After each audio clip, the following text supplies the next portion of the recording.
Hej! Vi hade två cylindramaskiner, en tvättmaskin FT816 och en torktumlare TK800 som båda hade fungerande klockor när de var nya. Men de där klockorna la av och till slut funderade jag på om det gick att åtgärda problemet, och det visade sig att orsaken till att de slutade fungera var att ett batteri tog slut inuti. Så jag visar hur man byter det där batteriet. Man sätter dit ett annat batteri på ett annat sätt. Och kom ihåg att dra ur stickproppen så att maskinen inte har någon spänning i sig när du sätter igång. Och det är inte så svårt att göra det här, men om det misslyckas, om du till exempel skulle ha sönder något av kretskorten, så måste du räkna med att köpa en ny maskin. Du kan inte räkna med att hitta någon reparation till rimligt pris på de här grejerna, utan det här är nog lite så att det är en chans: vinna eller försvinna. Men lycka till!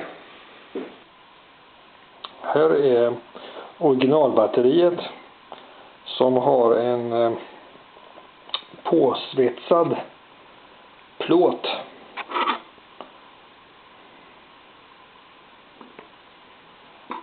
Den där har suttit på batteriet fastsvetsad. Och batteriet ser man är av typen 2032. Och nu har jag istället satt på en hållare här för 2032 batterier.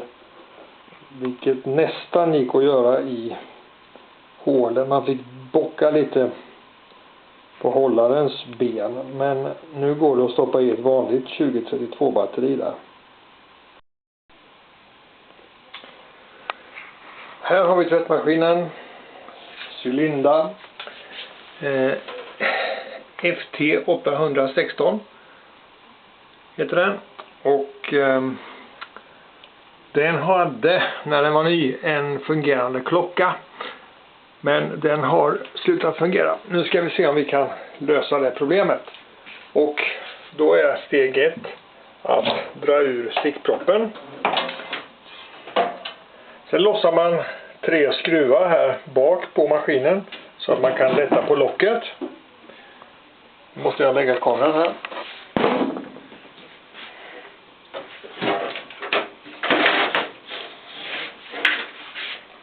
Sådär.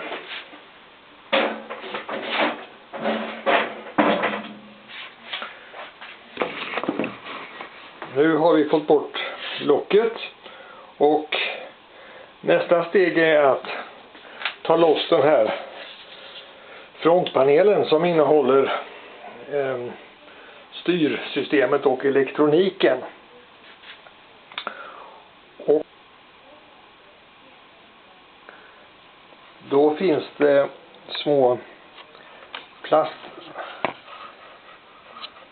här som de här måste man pressa in så som jag vill. Man måste pressa in den där haken där. Det finns 4 stycken sådana här längs med panelen, och nu ska jag försöka fixa.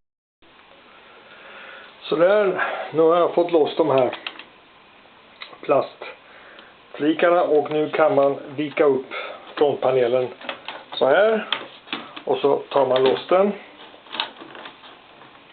Och sen är det ett antal elektriska anslutningar som man måste plocka bort, och där går det till och med en slang som nog har att göra med att känna av vattennivån i trumman. Och här har vi de sista kopplingarna. Så alla kablar bort, och är man osäker kan man ju märka upp dem, men jag tror faktiskt inte att det går att sätta dem fel, men ja, vill man märka så kan man göra det. Bort med. Så, nu är frontpanelen loss, och nu gäller det att komma åt innanmätet i den. Och då är det mera plastsnäppen som ska bort. Här är en, där är en och så vidare. Man får försöka lirka loss dem så gott det går. utan att använda allt för mycket våld. Så där, nu har jag fått loss elektroniken från ytterhöljet. Det visar sig att jag lyckades bryta av en sån här plastmojäng där, men det finns tillräckligt många så det går nog bra ändå. Så ska man försöka få loss den här kåpan, och då är det mera plastsnäppen, några stycken på gaven här, och sen är det några stycken på vägen. Vi försöker få loss. Så där. Nu har jag fått loss den här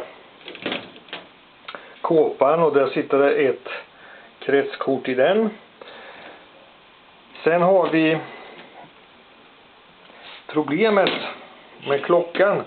Det är det här batteriet som sitter där. Det varar inte för evigt. Det brukar inte klockbatterier göra, och inte det här heller. Och vem som har kommit på att sätta det på det här sättet, och dessutom fastlött, man har använt lödning för att sätta fast det. Det är ju ett mysterium, men tyvärr är det så. Och för att komma vidare nu så måste man lossa de här 2 bandkablarna som sitter där.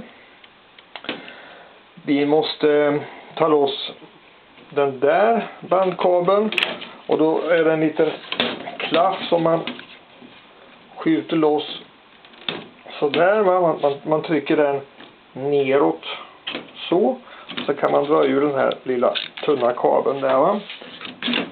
Ner med den spärren där så, och ner med den så, och nu är den loss. Och de här 2 har lite så här hakar som håller fast dem där.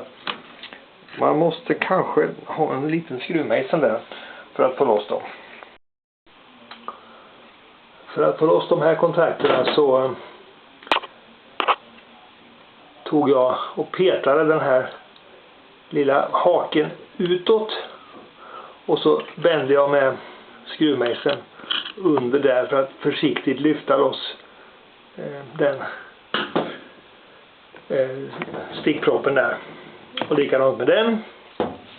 Och de här tunna bandkablarna, de funkar så att det här är, som jag kan peka med skruvmejseln, det här är spärren som låser fast. Och nu är den låst fast. Och när man ska lossa kabeln, då tar man tag och lossar så att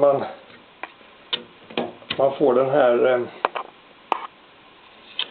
glipan här, va. Sen när man ska sticka i kabeln, man ska sätta fast den igen, så sticker man i kabeln, och då är det viktigt att den verkligen går i botten där. Och det här är inte så lätt med bara ena handen så. Man trycker in den i botten, och så skjuter man ner den där igen. Så. Nu är den låst fast. Ja. Och nu ska vi attackera batteriet. Tyvärr är det lött på kretskortet på andra sidan. Så jag ser ingen annan möjlighet än att ta bort även det här kretskortet. Och då är det en massa små svarta skruvar här. 1, 2, 3. Jag missar ända 4, 5, 6, 7, 8, 9, 10, till och med 11 skruvar. Ja, många skruvar är det, och de måste bort samtliga. Sen måste vi också, för att komma åt ordentligt, ta bort den här ratten. Och då är det lite milt våld som gäller. Man får försöka med en skruvmejsel lätta på den så här, va. Det känns inte helt ofarligt och jag vet inte om det är... Nu! Där åkte den bort i alla fall. Så, och själva tryckknappen i mitten där, va. Nu kan vi... Om vi lossar alla de här skruvarna nu och har de där bandkablarna loss, så ska det gå fint att komma åt kretskortet från andra sidan. Sen kan jag nämna att den här maskinen har jag reparerat en gång förut, och då var det inte problem med klockan, utan det var problem med att displayen blev väldigt svår att läsa. Man såg nästan ingenting på displayen. Och då visade det sig att den här kretskortet i frontpanelen, där fanns det en kondensator. Ni ser, här sitter ju ett antal elektrolytkondensatorer. Och det var en av dem som hade fått problem. Då kommer jag inte ihåg vilken det var, men det var förmodligen den där som hade börjat. Man såg på locket att den hade börjat svälla och att det var något fel på den. Så vi bytte ut den till en liknande och fick igång vettigt ljus på displayen igen. Men alltså detta har ingenting med klockan att göra, och man behöver inte lossa det kretskortet om man inte har speciella intressen eller har ett problem med displayens ljushet. I så fall kan det vara så enkelt som att man kan byta en kondensator här. Här har vi batteriet. Och det är alltså ett speciellt batteri med ett bläck som är popnitat fast i batteriet. Och sen sitter det fast i kretskortet med 3 rejäla lödningar på undersidan. Och det är därför man måste plocka bort kretskortet för att lyckas löda loss det där. Sen är tanken då att sätta dit istället eftersom jag inte lyckas hitta något sånt batteri, så tänkte jag köpt en batterihållare här för samma typ av batteri. Tyvärr stämmer inte riktigt avstånden mellan lödbenen, utan det här, man får bocka till dem lite grann så att avståndet mellan de här båda benen blir något mindre. Jag ska se om jag kan ta en bild på hur jag gör det. Men steg 1 är att löda loss det gamla batteriet och få bort lödtänet från hålen så man kan löda på nytt. Jag är väldigt fascinerad. Detta är ett helt vanligt CR2023 som man sätter dit på det här viset, och även om man inte skulle använda det för att driva klockan så håller väl ett sånt där batteri inte för evigt. Och att byta det här är alltså en rätt så omfattande operation. Jag begriper inte hur man har tänkt, eller om man inte tänkte alls, eller om man tänkte sig att en sån här maskin bara var i några år. Kanske var det så. Så där, nu är den nya batterihållaren på plats där. Och när man sätter dit den så ska den alltså inte sitta på den sidan som styrknappen sitter på, utan den ska sitta på den andra sidan. Och man måste vara noga med att se till att den positiva plussidan hamnar åt det hållet. Man kan se på det gamla batteriet att på den här sidan är det 2 lödställen, och det är det på, om man tittar på batteriet så är det plussidan. Och nu ska den alltså sitta så där, inte så där, för då går det inte bra. Och för att den ska passa så har jag fått göra lite. Här kan man se att jag har fifflat lite med det där benet, va.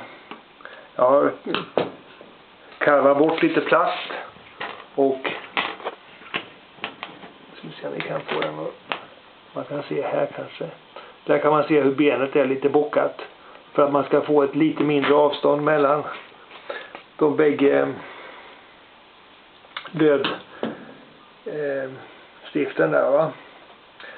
Så nu är det bara att löra fast hållaren och sen skruva ihop alltihopa igen i omvänd ordning.